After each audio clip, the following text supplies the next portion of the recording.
If you don't mind, we wait a couple of minutes and then we start. If that's okay.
Okay, I think we may start. Very welcome to this rapid reaction seminar.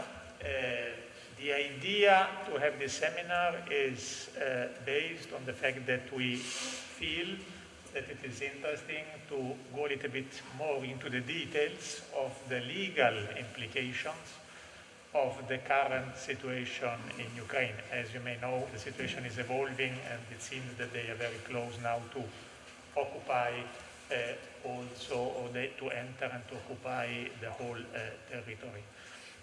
This event is closely related to what we did yesterday, but it will be obviously different because yesterday, those of you who had the possibility to attend it, we have basically tried to focus a bit on the more political and historical reasons and maybe economic implications of what is happening. Today we will focus specifically on the legal implications, and the reason is that the first criticism which has been raised against the leadership of the Russian government is that they are violating a fundamental rule of international law, namely the prohibition to use or to threaten the use of force in international relations. So I think that this is clear almost to everybody. Obviously, the Russian and a few other states have a different opinion, but I would say that it is widely agreed that we are facing a situation of clear-cut violation of Article 2, Para 4. So we will try to see which are the consequences. And for those of you who have been attending the event yesterday, I tried already to make clear to the wider audience that nobody should consider that the international system is totally unprepared to face these kind of situations. And what we try to discover is precisely which are the tools available, what can be done, which are the rights, which are the obligations incumbent on the different states, to face this situation. And we will see that although not sophisticated as national legal system, where if there is a rule and there is a violation, there is a system which works much better to make sure that those who have committed these violations are brought in front of a court and then condemned, although not as sophisticated as the national legal system, but international level, we have done significant steps in the right direction. Still not ideal, but I think that the big challenge now is to see if we will be able to really use this system, and this depends very much from the different states and from the different international organizations. So what we have decided to do today, and thank you once more for your attendance, those who are in presence, very numerous, and special thanks as well those who are attending through WebEx or through the YouTube channel of the Scuola. We noticed that there are really many of them from different parts of the world, and we are very happy that you expressed your interest in attending this. What we will do this morning is basically to have a certain number of very brief interventions in between 5 and 7 minutes. The first one will be on the current, you see it on the back, on the current Russian military operation, to qualify what is happening, and then which are the obligations incumbent on the two parties related to international humanitarian law, and then we'll focus the attention on which are the rights and the obligations of third states, namely the states not directly involved in the conflict. And then we will see which might be the possible consequences on a personal level for those people who are involved in this act of aggression. And finally, we will try to offer some information about who is going to pay for the damages, because, if you just open any kind of channel or social, you will see many pictures and incredible damages, physical damages, obviously as well. Quite a lot of civilians have been killed, but as well a lot of damages. Who is going to pay for these damages? So, and then we will open a question and answer session, but obviously we hope that it's not only a question and answer, but if there are any kind of comments or different ideas, feel free to share them with your colleagues. So I would like now to start and to pass the floor, first of all, to Alessandro Maria Moroso, who will deal with the question of the legal assessment of the current situation. You may stay there or you may go there, as you prefer. Yeah, if it's allowed, I will stay here. Okay. So thank you very much. Indeed, I've been asked to provide a legal assessment of Russian operations in Ukraine. Of course, this will be a legal assessment under international law. That basically means that we shall answer two questions. The first question is, are there legal justifications for the use of force? So is the invasion of Ukraine by Russia lawful under international law? In international law, we say this is a question of jus ad bellum. It's about the right to wage war. And that's part of the story. The second part of the story is the classification of the situation. So how do we classify this under international humanitarian law? That means to assess whether it is an armed conflict or not. It is. Since it is an armed conflict, what kind of armed conflict it is? This is a question of jus in bello, so of the law applicable during warfare.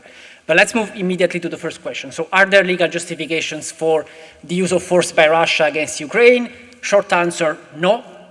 Long answer, as you know, in international law, there is a general prohibition on the use of force. This is set forth in the UN Charter, Article 2 paragraph 4. It is a very broad prohibition. It has few exceptions that must be interpreted very narrowly. So what we have to do today, the kind of exercise that we have to do, is to verify whether the justifications provided by Russia fit within one of these exceptions provided by international law. To do that, it is important to stress we do not have to guess legal justifications. We have to stick with the arguments provided by Russian authorities. And there is indeed a place where Russian authorities provided some arguments. It is the televised speech of President Putin. He made clear legal arguments that, in my opinion, actually it's not my opinion, he stated it directly, he invoked Article 51 of the UN Charter. So the argument is self-defense, but he did it in two different ways. Let's assess them in turn. The first is individual self-defense. What President Putin said is that Russia needs to attack Ukraine to avoid a possible future attack by Ukraine on Russia. The terminology is important because actually self-defense is an exception in international law. So you can use force in self-defense if it is to respond to an ongoing armed attack. We can admit that there is self-defense, that there is use of force in self-defense to prevent an attack that is about to happen. So that there needs to be an element of immediacy. Clearly here there is no element of immediacy. Ukraine was not about to attack Russia, and President Putin himself he said it clearly. It was to prevent a future possible attack. So this would be preemptive self-defense, and it is not allowed in international law. So this is not a legal justification, at least not one that is admitted by international law. The second argument was collective self-defense, so intervening to assist the Donetsk and Luhansk Republic by invitation. So on the basis of an invitation made by the authorities of Donetsk and Luhansk. And this is again untenable. The short answer for that is that simply Donetsk and Luhansk republics are not states. The fact that President Putin signed a decree recognizing these authorities, these separatist authorities, does not make them states, independent states. So again, this argument of collective self-defense cannot be used. Then arguably you can also hear in the speech some kind of allusion to humanitarian intervention. President Putin never mentions humanitarian intervention clearly. He does not use this expression. However, he says that there is a need to intervene in Ukraine to defend the Ukrainian population from genocide. So a bit may be interpreted as humanitarian intervention, but again, we know that in international law, as it currently stands, it is not admitted a humanitarian intervention without the authorization of the United Nations Security Council. So the three possible legal justifications cannot be admitted. The answer for this first question is that there was an act of aggression that is unlawful under international law. The second question, it's very straightforward, so I left only 1 minute for that. What kind of situation it is? It is an armed conflict between Russia and Ukraine, and it's an international armed conflict, of course, because it is an armed conflict between two states, short, very straightforward. But there might be a second question. You remember that there was a conflict ongoing before Russian invasion. There was a conflict that has been taking place on the territory of Ukraine since 2014 between Ukraine on a side and the separatist republics of Donetsk and Luhansk on the other side. So we know for sure that today this armed conflict is equally an international armed conflict. And that's because we can now say for sure that Russia exercises overall control over the separatist authorities. So the overall situation is that of an international armed conflict. You may wonder what kind of situation it was before the intervention of Russia, but maybe this is something that we can leave to the discussion in the Q&A. That ends my presentation, and I would leave the floor to Professor Sommario. Thank you, Moroso. Professor Sommario.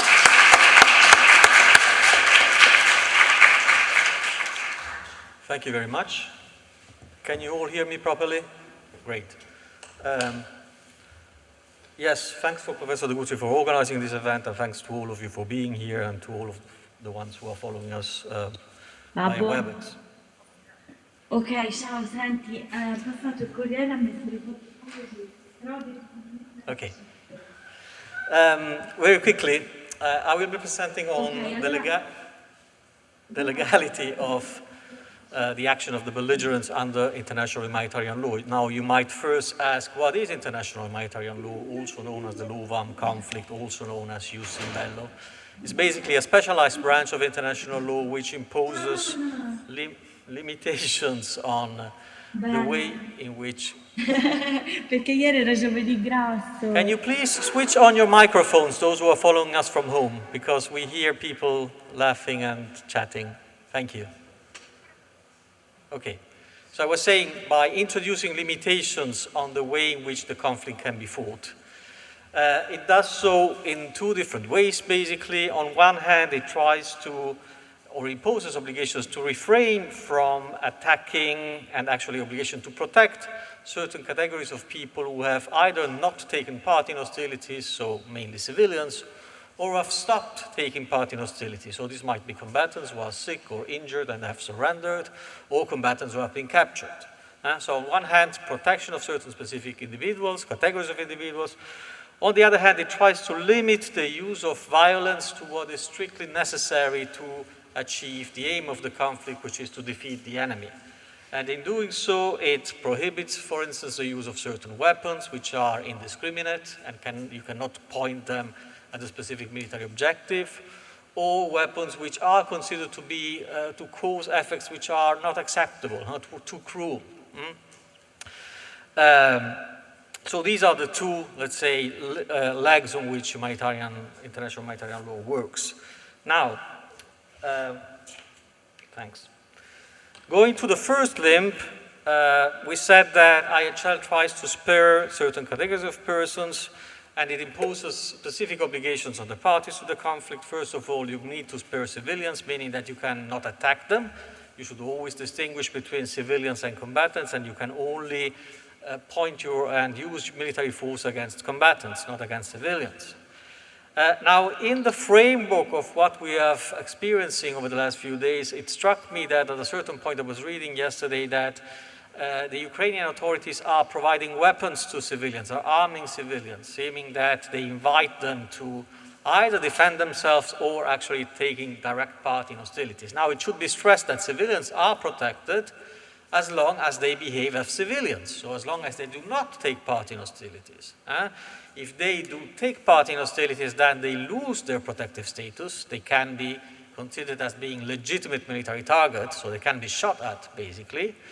And they can be prosecuted for the fact that they've taken up arms against the Russians. It means that if they are captured, the Russian authorities could put them on trial for the mere fact that they have used force against the Russian army.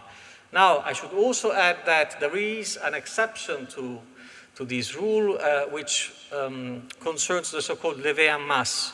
So situations in which civilians spontaneously take up arms to resist an ongoing invasion.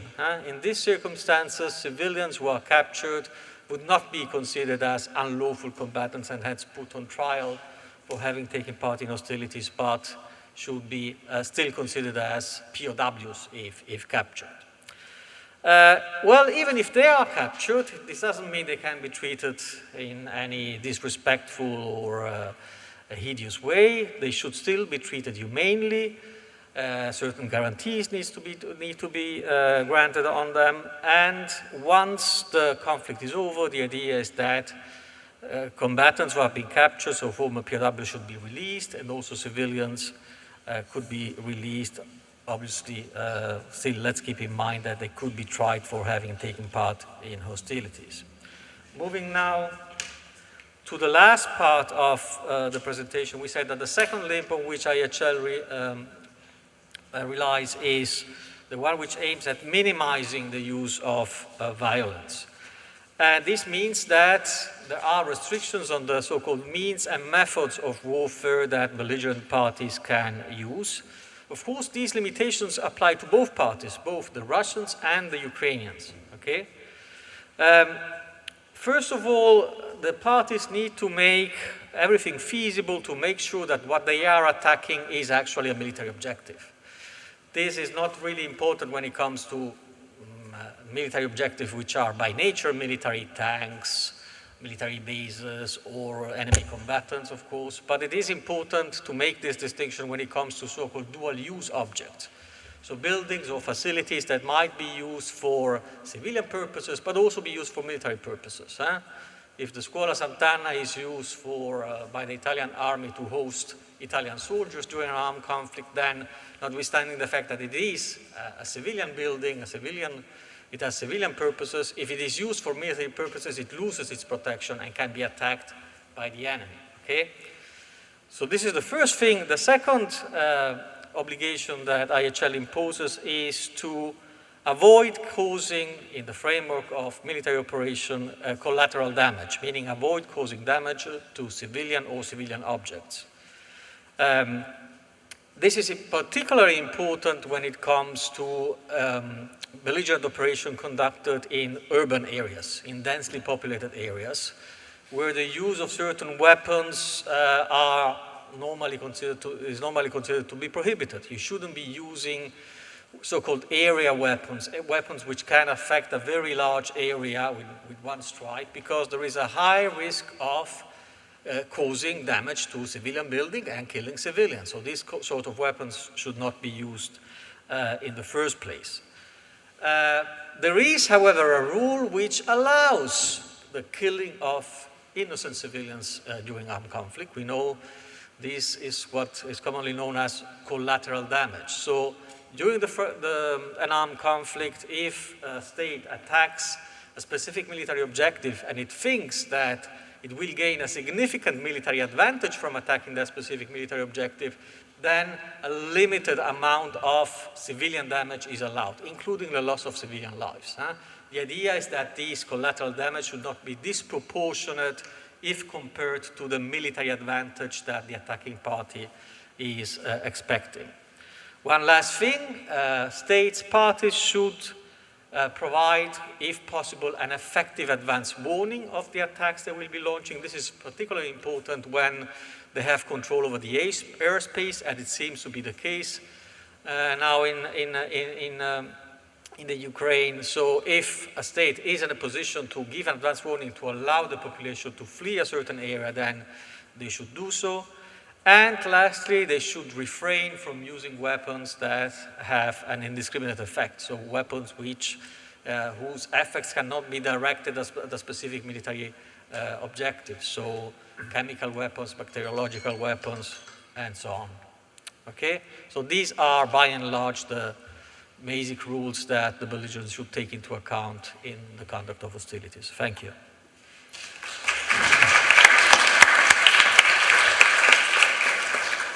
Thank you, Professor Sommario. Now, after having focused the attention on which are the obligations incumbent on the two warring factions, we move and we look a little bit to see which are the rights and obligations of third states. And we start with identifying the rights of third states. Chiara Antognazzi, you have the floor. Thank you. I hope you can all hear me well. Then I'll proceed. So let me start by highlighting that the use of force is perceived as such an existential threat to international relations and to the international legal order that exceptionally rights and obligations arise for third states as well. That is, for states that are not directly involved in the conflict. So while there has been much talk about the fact that NATO member states are not under an obligation to intervene because Ukraine is not a NATO member, under international law, actually, third states, are entitled to collective self-defense, something which has already been mentioned, and this is a customary norm of international law, which is also reflected in Article 51 of the UN Charter. So this means that states other than the state which is the victim of an armed attack can intervene and help that state defend itself. So in practice, third states can provide financial assistance, logistics support, but also military assistance, provided that the state under attack has asked for that kind of assistance. However, at present, third states have not availed themselves of this right, and apparently they do not intend to do so in the near future. Now, in the face of an illegal use of force by a state against another state, the UN Security Council, which bears the primary responsibility for the maintenance of international peace and security, would be entitled to intervene and to adopt both measures involving the use of force and measures not involving the use of force. However, in this specific case, in the case of the attack against Ukraine, it is of course, highly unlikely that the UN Security Council will adopt any kind of measures, really, due to the veto power of the Russian Federation. Nevertheless, even if the Security Council is not likely to act, and even if no third state is at the moment willing to exercise its right to collective self-defense, there are other avenues that can be pursued by third states and have, in fact, been pursued. And these include the adoption of sanctions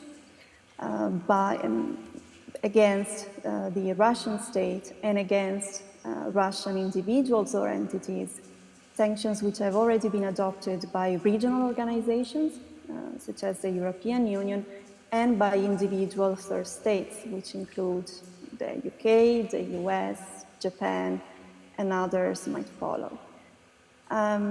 So third states have already exercised their right to adopt retortions, which could include the interruption of diplomatic relations, for instance, and countermeasures, which include the interruption of economic relations, which normally, in many cases, would be prohibited by international law. I mean, these restrictions on economic relations, but as they've been adopted as a response to the breach of an international norm, they do not represent a violation of international law. But third states could also take other initiatives at the UN level, which do not involve the UN Security Council. For instance, they could put forward a General Assembly's resolution recommending that UN member states adopt sanctions against Russia. This has already been done in the past by the UN General Assembly, recommending sanctions, for instance, against the South African apartheid government, but also against Israel on some occasions. Or it could also be imagined that states can urge a UN General Assembly's request for an advisory opinion to the International Court of Justice in order to shed light on the legal qualifications of the events unfolding in Ukraine. Lastly, I would like to very briefly mention the fact that specific rights for third states can arise from specific treaty provisions. And in this specific case, it could be, for instance,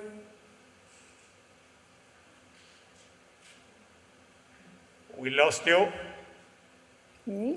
Sorry, I don't know if okay, no problem. My audio disappeared. Yeah. So I was talking about the potential role of Turkey in light of a rather old treaty, the Montreux Convention, which regulates the regime of the Strait of the Dardanelles and of the Bosphorus. In accordance with this treaty, Turkey has the right to restrict the transit of warships through the straits at certain conditions, and indeed it has already been asked to do so by Ukraine with regard to Russian warships. Okay, so this was just an example. But now I leave the floor to Professor de Guttry to outline the obligations of states, of third states. Thank you.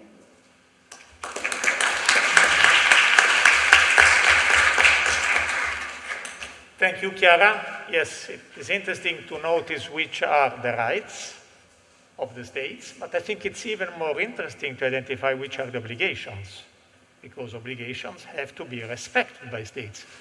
And I anticipate one of my line of reasoning is that one thing we could do as individuals or as university to request the different states to fulfill the obligations.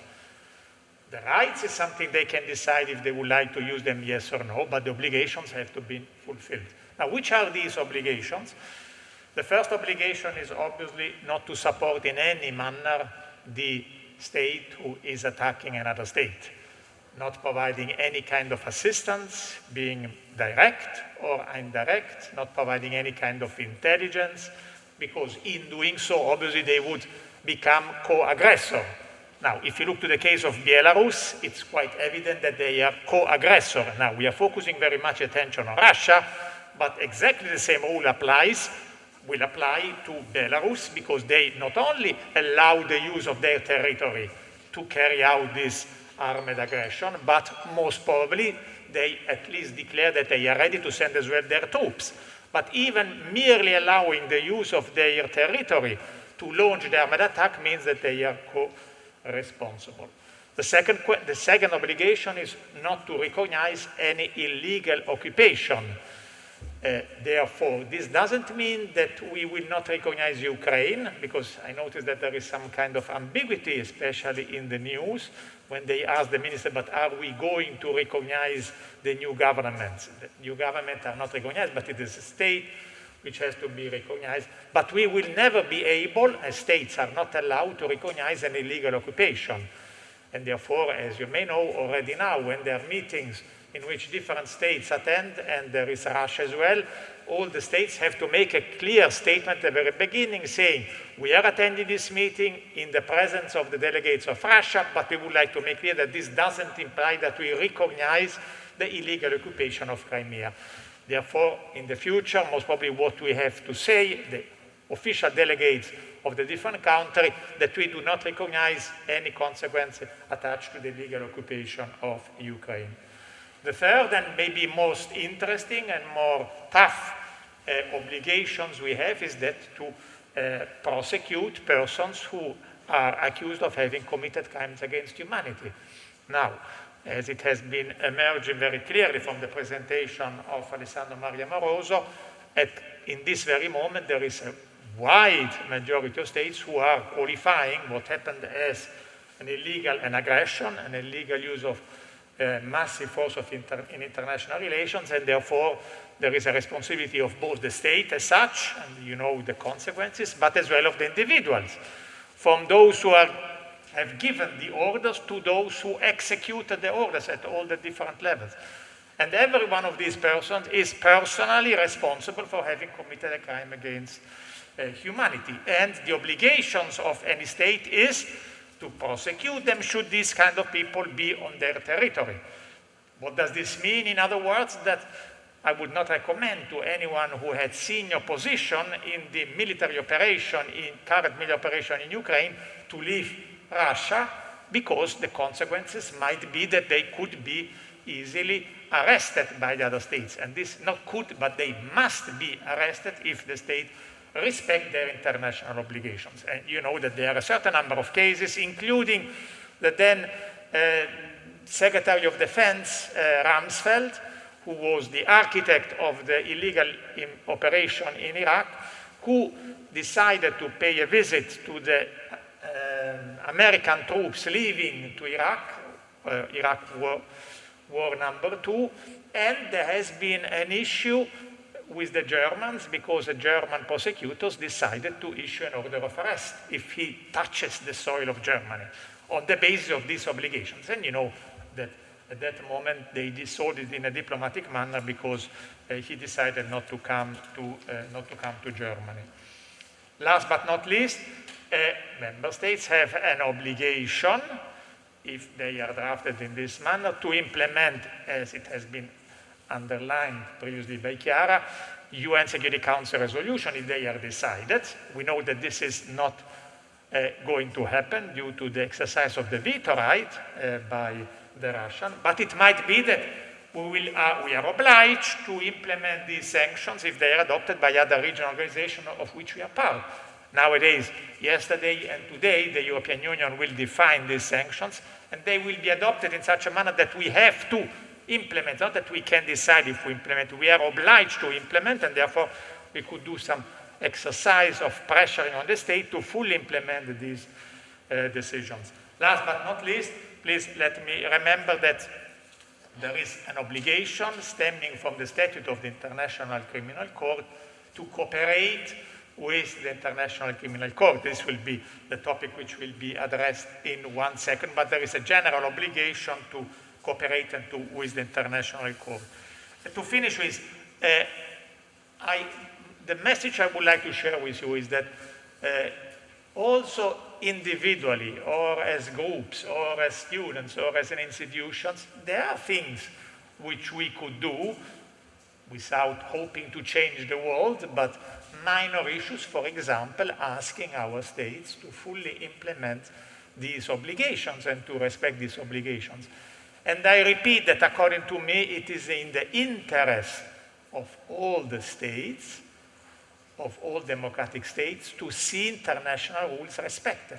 Because if you start not to respect them, and if you leave these unsanctioned, you know that these rules might disappear. And if they disappear, we would not have the present collective security mechanism, which is far from ideal, but in any case, it's much better than the one which existed or not existed before World War II.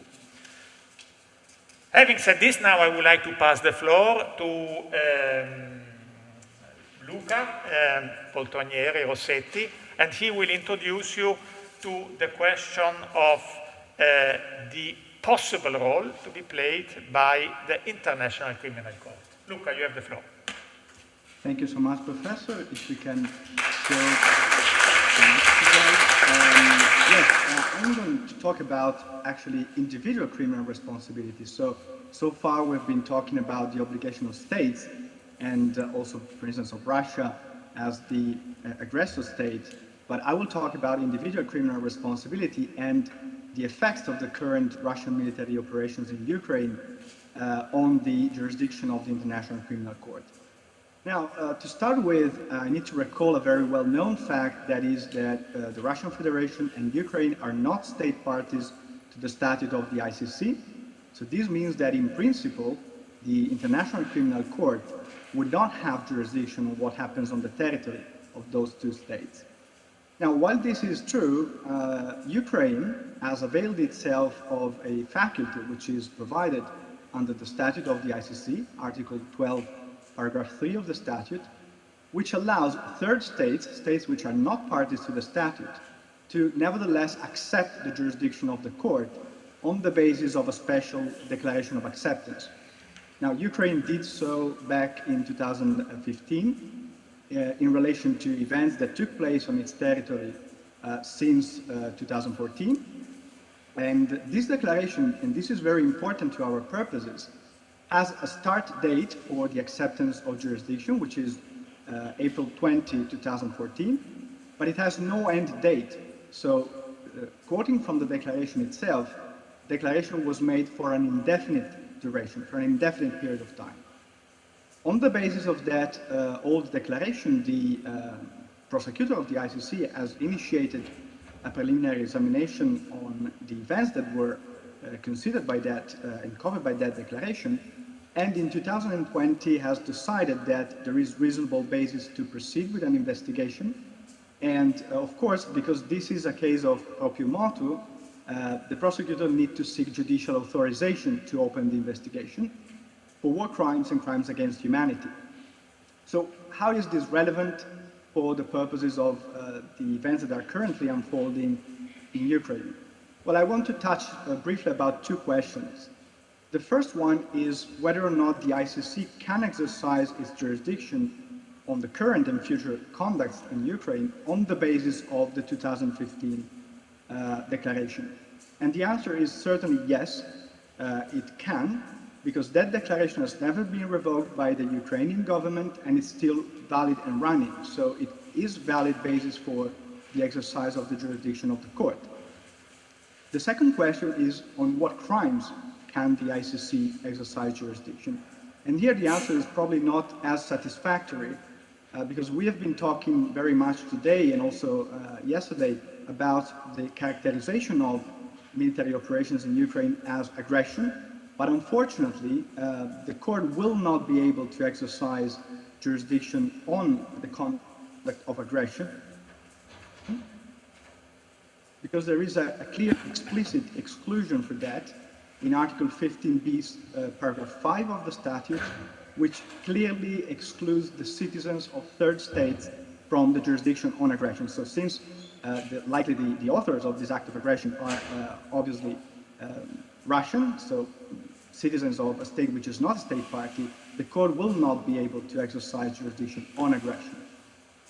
This is not the case, obviously, for the other crimes under the jurisdiction of the court, which are genocide, crimes against humanity, and war crimes.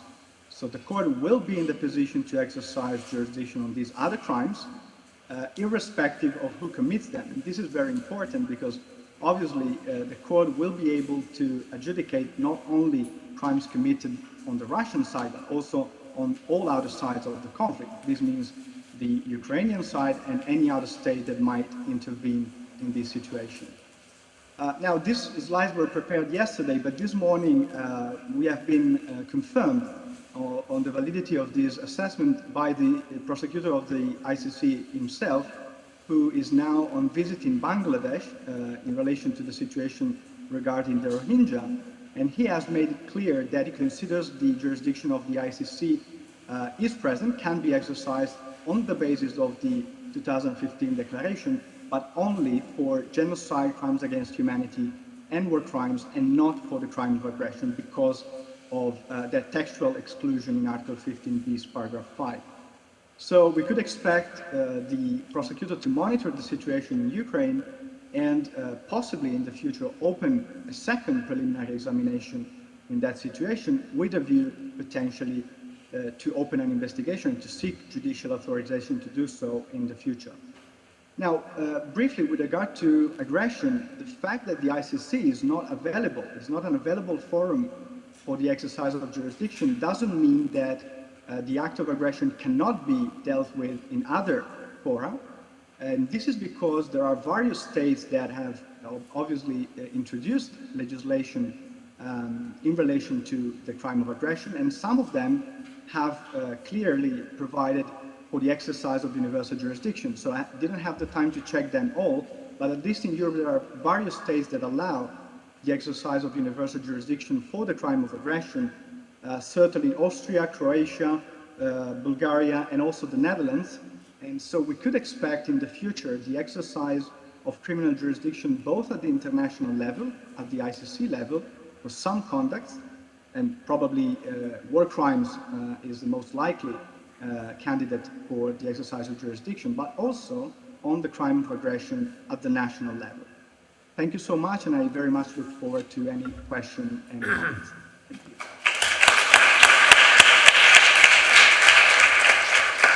Thank you, Luca. We started from identifying the rights and obligations of the two warring states. We moved to see which are the rights and obligations of third states and of the International Criminal Court. Now we are going back to focus the attention on the obligations incumbent on the two warring factions, namely who pays the damages which have been caused due to the conflict. Tommaso. Thank you very much.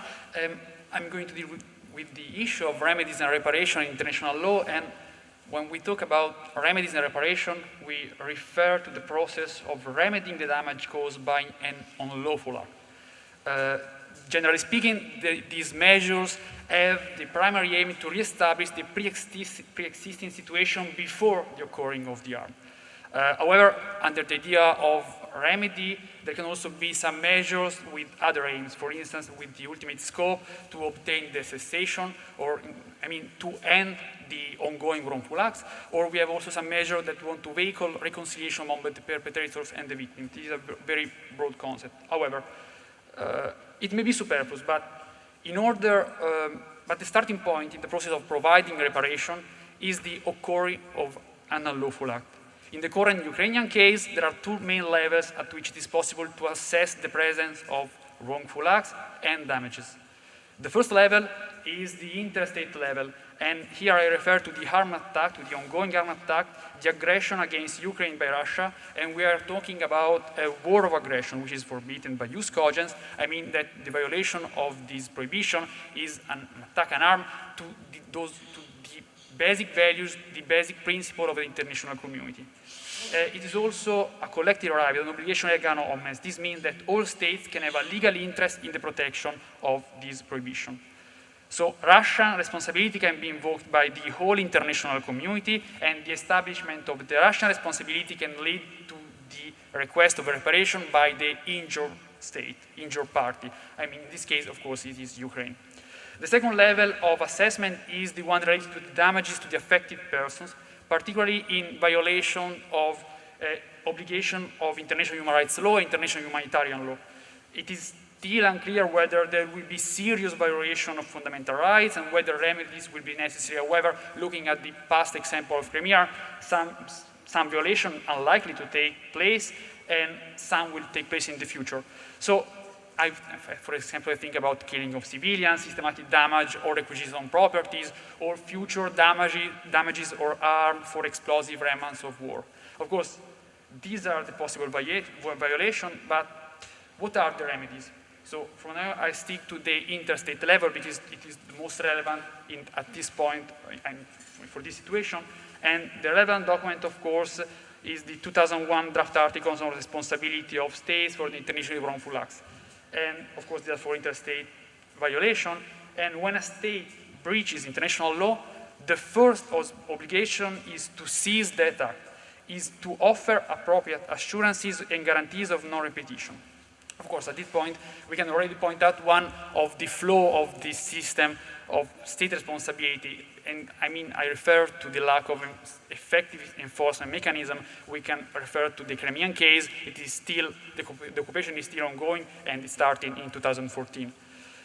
Then, if we look at Article 31 of the draft articles, these articles state that the responsible state is under an obligation to make full reparation for the injury caused. And this injury includes any damage, whether material or moral. And the draft articles list considers 3 different forms of reparation. The first one is restitution, and when, of course, materially possible, and when it is not excessively disproportionate instead of compensation. Then we have compensation, of course, mainly monetary, and for maybe it is suggested especially for financially accessible damages, for instance, the damages from bombing or damages to the buildings and so on. And finally, we have satisfaction, and for example, under the umbrella of satisfaction, there are the acknowledgement of the breach, the expression of regret, or a formal apology by, of course, the Russia or the attacker. So the question is, who pays the damages? From a theoretical point of view, the draft articles on state responsibility are quite clear. Russia must pay the damages, must provide full reparation, and because Russia is the state that is breaching international obligations. However, a more difficult answer, it is how reparation can be established. And we have different possibilities that I will just mention. Of course, we have the possibility of the International Court of Justice, since it is a matter of jus ad bellum, but however, there are significant obstacles, especially on the issue of consent of the parties. We have the possibility of the international the possibility to raise an issue in front of the International Criminal Court, but we have the problems that Portinello Setti had already explained, and the International Criminal Court has already provided in their judgment some reparation, both individual and collective. Then we can also think about ad hoc mechanism, specific mechanism for the issue that will, such as, I think about claim commissions, that in some way can settle the issue of the reparation with an arbitration, so an agreement with the parties. Of course, there are also extrajudicial solutions that are technically possible. And even if at the present moment it's quite difficult to think about a negotiation between the parties because of the situation on the ground, remedies can be established by agreement of the parties after a negotiation, of course. And just to conclude, it is necessary to highlight that remedies and reparation are an essential step toward, of course, reconciliation and peace. Within the idea of transitional justice, remedies and reparation occupy a unique position in shaping post-conflict situation, post-conflict transition, because they have a potential direct impact on the victims of the conflict. So it maybe is not the first thought in these days because the war is at its peak, but it will be necessary to tackle this issue in order to assure a long, sustainable peace for the area.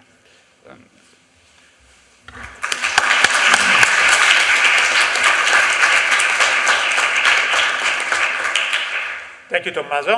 I hope that we have been able to present you the main challenges, legal challenges occurring in front of the current situation in Ukraine. We have still some time, so we would be more than pleased to receive your questions or comments or statements. Yes, please. Hi, everyone. First of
Francesca, sorry, could you continue? Because the colleagues who are, and there are quite a lot of them, they cannot hear. Sorry, that was my mistake. Just sum up quickly. Sorry to those Okay, who are... I'm sorry. So I have, so the first of my questions was about the responsibility of Belarus, especially in view of Article 3, Paragraph F of United Nations General Assembly Resolution 3314, and on the potential role that the international community could play in making clear to Belarus that there might be an issue of responsibility of Belarus in letting its territory being used by Russia to attack Ukraine. And then my second question was about the foreseeable circumstance that the United Nations Security Council will be prevented from playing an important role in this crisis, because it will be, of course, blocked by competing and concurring veto powers, because we all know who sits as a permanent member in the United States Security Council. And in this circumstance, I was wondering if we could maybe think about a use of the United for Peace resolution. And then finally, I was wondering, but I have been wondering this for a while, whether we could have done something in 2014, something more in 2014, with the Crimea invasion and annexation by Russia, if the international community could have done more in making clear to Russia that this was clearly unacceptable and unlawful from an international legal perspective, so to show Putin that he couldn't do whatever he wanted. And if so, is this a consequence of our inaction in the face of the invasion of Crimea? Thank you. Thank you, Francesca. Anybody else wishing the floor? Yes, please. Could you join us? If anybody else would like, just come closer so that then you take the floor and you go to the micro.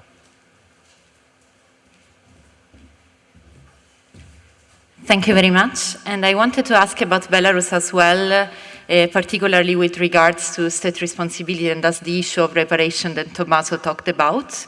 So whether some responsibilities would arise also from Belarus on that perspective. And I have clarifications to ask to Professor Sommario as about the issue of levée en masse, and as the activation of the protections deriving from the POW, the prisoner of war status. I was wondering whether, how the spontaneous element was interpreted in the past, and whether the fact that it was the president spontaneous, the fact of spontaneously taking up arms in order to define the levée en masse, whether the fact that the president of Ukraine was the one calling the citizens to do this would hinder the activation of the levée en masse, and how to discriminate between levée en masse and resistant movements. Thank you.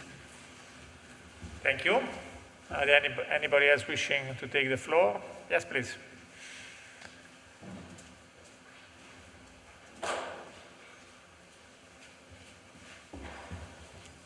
Yes, thank you for your intervention. My question is more about the fact that since the Russian army took the control of the Chernobyl zone, and sources are also saying that there is an increasing of radiation, I would like to ask you if, to prevent a major accident in this zone, and due to the risk that a possible major accident could cause to the security of the states and also its citizens, what the international community could do to prevent it. Thank you. Anybody else? Yes, please. And then I saw that Daniel Ruiz, but just we have any comment, and then we give you the floor, Daniel. Thank you. Now Ukraine is massively asking NATO to close the sky over Ukraine.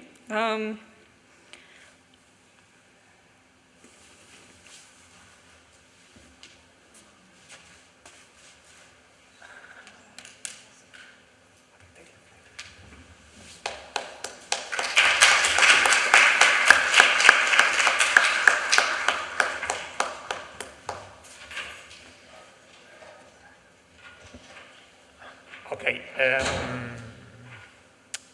Daniel, would you like to take the floor?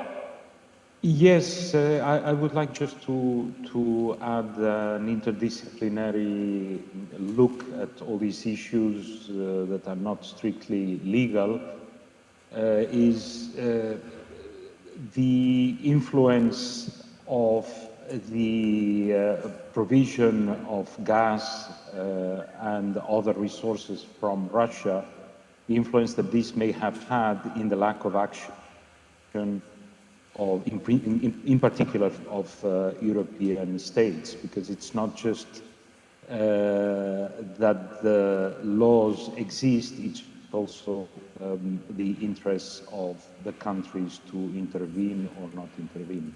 Thank you. Thank you, Daniel. Anybody else wishing the floor? Or some kind of comments? Feel free, to express your opinion, especially if they're dissenting. They are almost always welcome.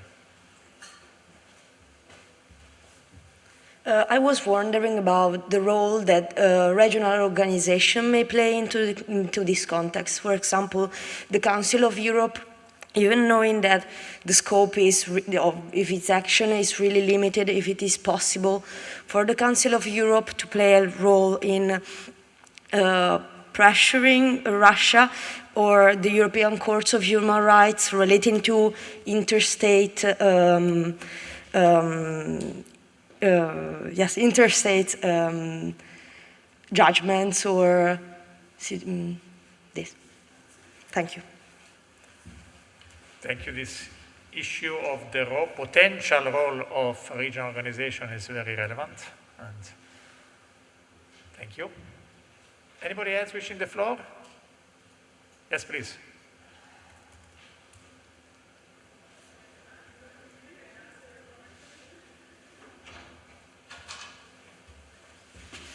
Thank you very much. I was wondering if there is in this role of the regional organization as the Council of Europe, maybe also the possibility to activate an international tribunal for the crime of aggression, specifically from the Council of Europe or maybe from the General Assembly through the Uniting for Peace resolution, because it seems to me that it's the more evident crime that is committed right now, and it's also the more simple one to conduct directly to the Russian leadership.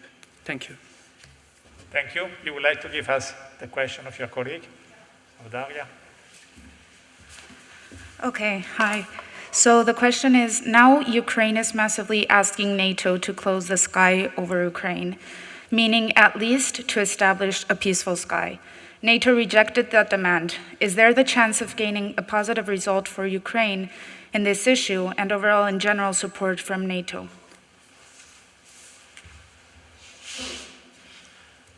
Thank you. Thank you, Daria. Anybody else wishing the floor?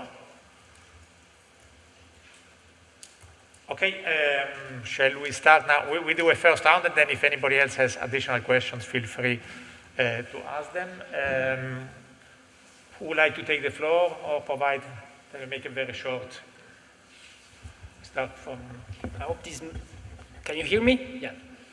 I can maybe take the questions concerning Belarus and aggression generally, because they concern indeed a legal assessment of Belarus' position under use ad bellum and under state responsibility generally. I think here the answer was a bit in the questions.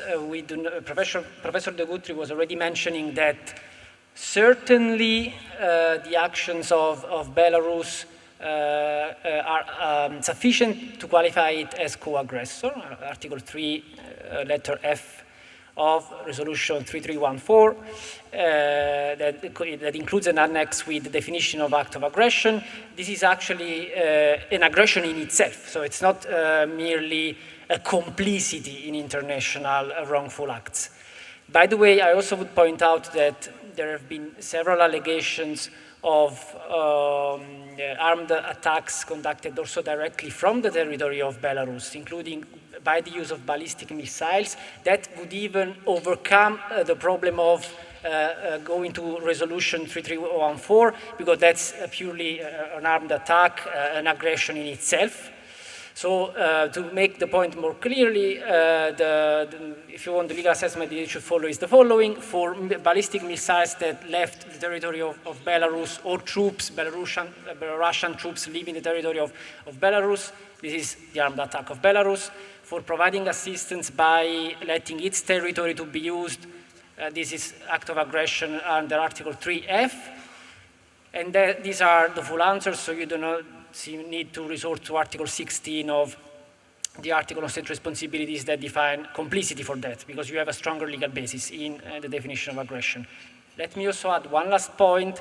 I remind everybody that, because human rights was also mentioned as an issue, according to the Human Rights Committee, at least every killing that is committed in the furtherance of an act of aggression is a violation of the human right to life. Of course, this is on another floor. This is not about jus ad bellum, this is about human rights, but it's closely linked to classifying an act as an act of aggression. That's everything I wanted to add. Thank you, Alessandro. Manuela? Yes, going to Federica's question on levée en masse. Now, of course, levée en masse is a very exceptional rule which is applicable to civilians who, as you said, take up arms spontaneously when the foreign invasion is occurring. So the idea is that the state has not had the time yet to react, to place its troops on the field, and hence the civilians who take up arms spontaneously, as Sue said, and who apply and who, let's say, fight in accordance with the rules of IHL are to be given POW status if captured. Now, of course, you might say, well, if the government gives them arms, can you really say that they've taken up arms spontaneously? This is questionable, of course. The idea is, however, that if you say that they need to comply with the rules of customs of war, so with the gist of IHL, there must be some degree of organization behind them. So the state must obviously not be directly involved in coordinating them, but to a certain extent they need to be under a certain leadership, they need to coordinate. So, but I'm not saying that this would truly apply to the civilians who have been armed in this context, but I simply think that it might be one of the legal arguments that could be put forward in case some of these civilians are arrested. But other than that, you said, how do we distinguish these civilians from members of resistance groups and other organized military corps? Now, as we know, under the Third Geneva Convention, the idea was to give even partisans, resistance movements, some sort of legal status in case they were captured. So if these civilians constitute themselves in groups which are more or less organized, which have a military chain of command, which are able to implement the rules of IHL, if they're able to distinguish themselves by wearing a fixed and distinctive sign and so on and so forth, then they would fall under this category of members of volunteer corps, of militias. And so notwithstanding, even if they are not, technically speaking, members of the Ukrainian armed forces, they would still be entitled to POW status if captured. Then, of course, there is another step, which would be if the Ukrainian armed forces formally incorporate those units in their armed forces. So if the Ukrainian authorities said formally incorporate, in this case, those combatants would be full members of the Ukrainian army and should be considered as POWs if incorporated. So the classification and their status very much depends on the actions of the authorities and also on their own actions. So if they comply with the rules of IHL and so on and so forth, then they should be considered as granted POW status if captured. And again, levée en masse, I tend to say that it is something which is surplus because it doesn't happen anymore very often. As a matter of fact, it was introduced, let's say, with in mind the times of the Napoleonic Wars, when Napoleon was entering certain territories and the population sort of spontaneously rose up to resist it. It hasn't been applied, as far as I know, to the best of my knowledge recently, but again, it's there in Article 4 of the Third Geneva Convention, and maybe this is the right occasion to resuscitate this provision. Thank you. Thank you, Emanuele. Luca and Chiara, would you like to take the floor?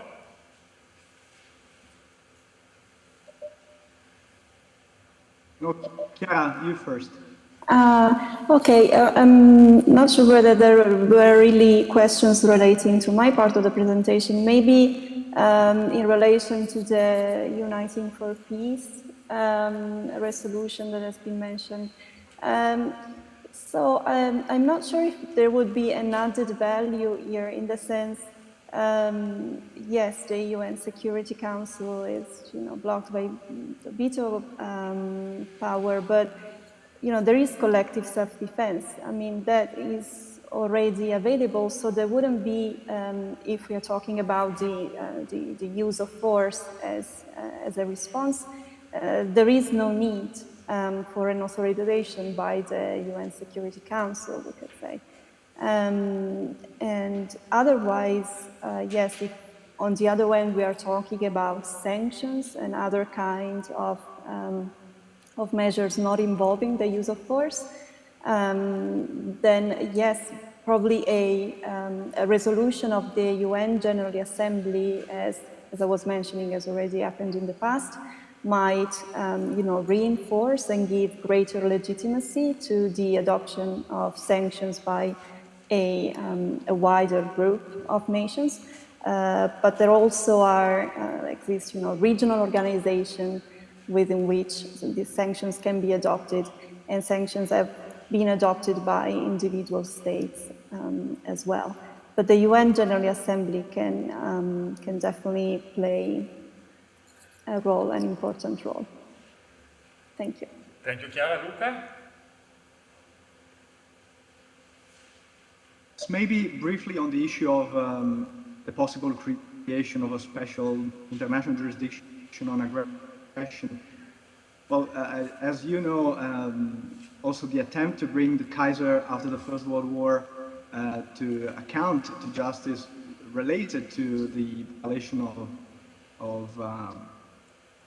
to crimes against peace, or in any event, the waging of aggressive war, and it wasn't successful. We have the ICC that after a long... Cannot hear you anymore.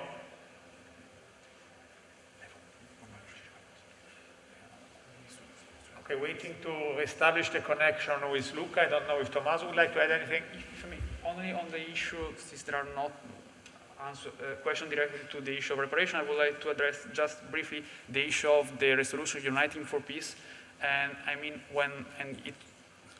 this resolution often comes out when there are issues, when the United Nations Security Council... Okay, maybe. Just a second, Luca. Let's finish Tommaso, because we have not been able to hear you. Tommaso and then Luca. These resolutions often come out when there is an issue, when the United Nations Security Council is locked. And in some way, I would like just to remember that to a certain extent, the United for Peace has a very important it's a very symbolic relevance, because in some way it gives more power to the General Assembly, but at the same time, General Assembly in some way is only an assembly where all the states are represented. In some way, this should represent the consensus among the international community. So even if there is this specific resolution, in some way consensus among the international community can also in some way overcome some difficulties and some landlocked within the United Nations Security Council. Also outside, of course, the strict rules of the United Nations and procedure. So that's all.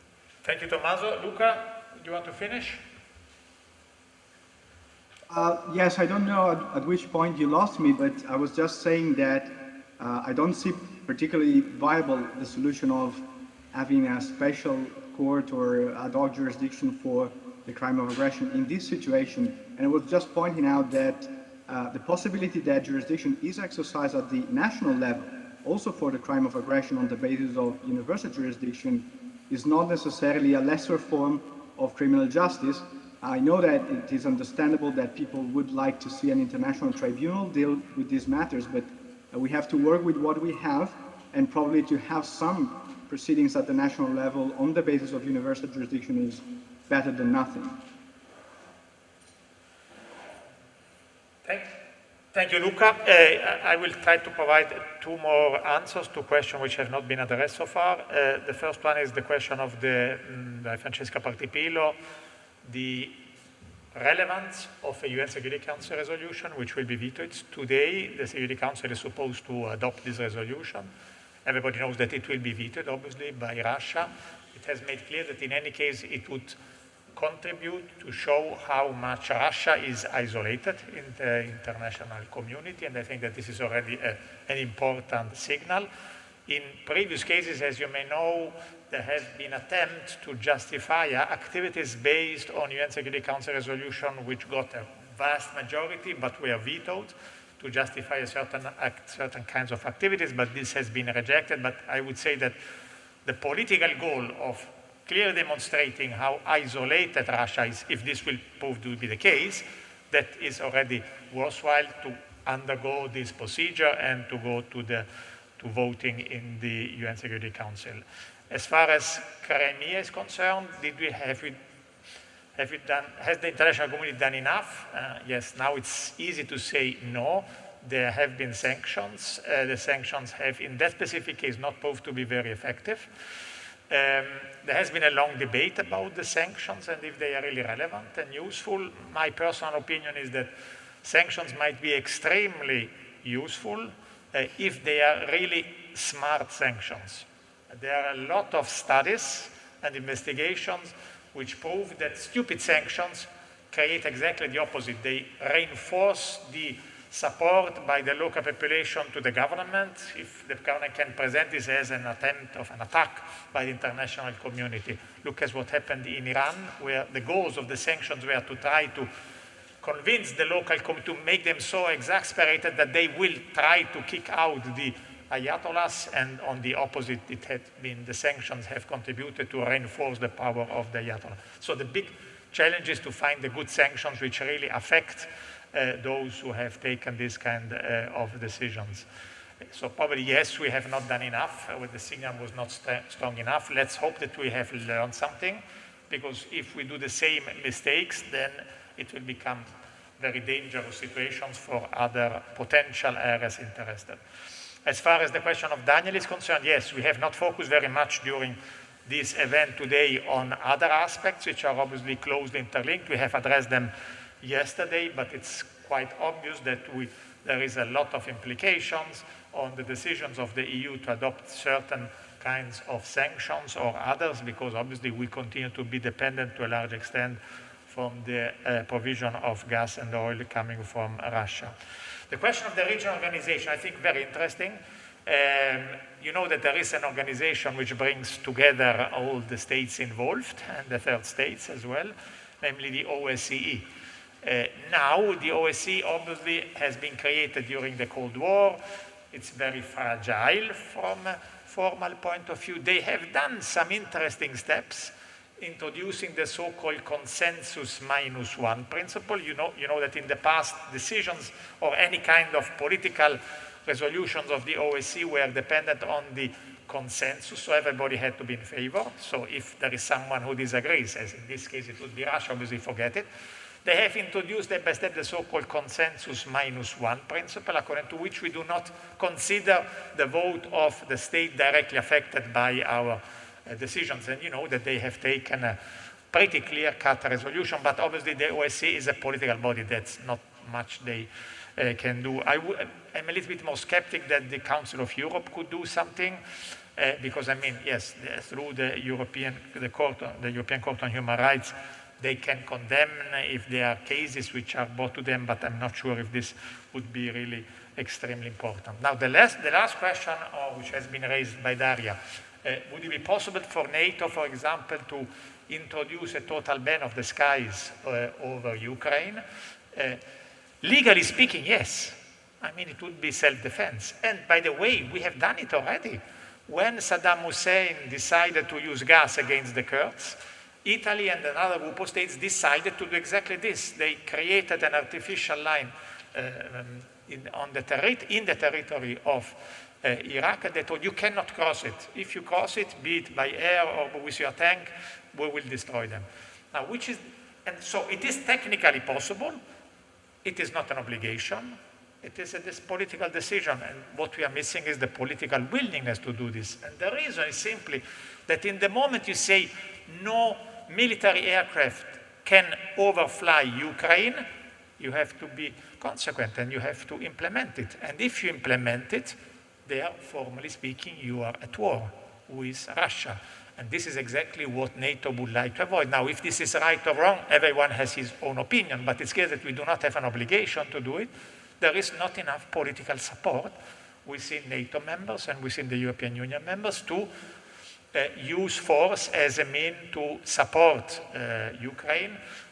The maximum, as you know, is to provide them technology and to provide them arms to combat by themselves, but obviously the situation is of such disproportionate situation in between the two forces that it is not very useful what we have done so far. I don't know if there are any other questions or if the hunger is moving. If this is not the case, I would like to thank all of you for your attendance, those here in presence and those who have attended us from different parts. I noticed from different parts of the world. We had a few even from Africa and from Asia. I don't know how they have been able to get information about this seminar, but I'm very pleased that you have been able to join us. I hope that it proved to be a little bit useful to better understand which are the legal challenges, what can be done, what has to be done, and that every one of you now is a little bit more convinced that he or she can do something. As a single person living in Italy or being a student or a PhD candidate at the school, you can do something limited, but you can do something knowing better the situation and trying to mobilize yourself to the government or through your other organizations. I mean, to make sure that, for example, the Italian government fully implements the obligations and respects this obligation, and that we do not condone these kind of serious violation of international law, which are a risk for the entire international community. Having said this, I wish you a wonderful lunch and a wonderful weekend. Thank you for joining us. And thanks to the speakers. Thank you.